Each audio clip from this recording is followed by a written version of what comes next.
illegal migrants now committing brazen train heists in broad daylight. Newsmax crime correspondent Jason Mattera is here with details on one illegal crew that's accused of swiping nearly $500,000 worth of Nike sneakers. Give us the details, Jason. That's right, Charla. So apparently waiting in a line for the latest Air Jordans is for suckers. We should have just hired a bunch of Mexican nationals to jack them off of a freight train instead. And I am half kidding. The Justice Department just indicted 11 suspects, including 9 illegals who are from Mexico, 3 of whom who were already deported, but surprise, surprise, came right back. According to the indictment obtained by Newsmax, on January 13th, around 11 a.m., a group connected to the Sinaloa part of Mexico, that's El Chapo country, cut the air hose on a BNSF train, triggering an emergency brake stop. Once the train grinded to a halt, they broke into the shipping container and it made off with nearly 2,000 pairs of unreleased Nike sneakers worth close to $500,000. After grabbing the goods, the gang loaded them into a U-Haul truck and planned to hightail it back to California, a sanctuary state, where they could offload the stolen merch online. But they got busted before making it out. Now they're facing charges for possession of stolen goods and a few other felonies.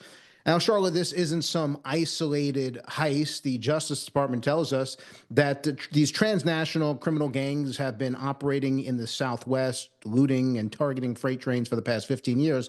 But Justice Department says that these robberies have skyrocketed over the last 2 years, when the border was wide open. Yeah, they're clearly getting some really good intel here. And there's a lot of open border cleanup that obviously the Trump administration needs to get done. But here's my question. So how does this train heist work? I know you said they were able to make the train stop at a certain moment. They were able to jump on. But is the train at all moving then? Does it get going? How do they know which train car? I have so many questions of how this works. They seem to know a lot more than me.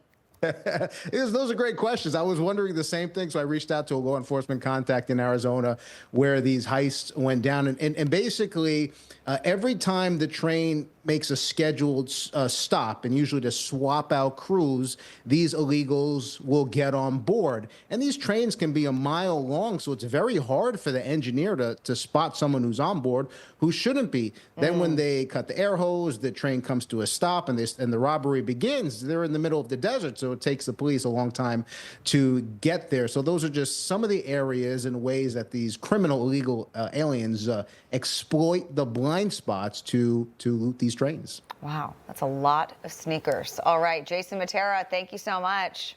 Thank you. Information. Truth is freedom. Is Newsmax.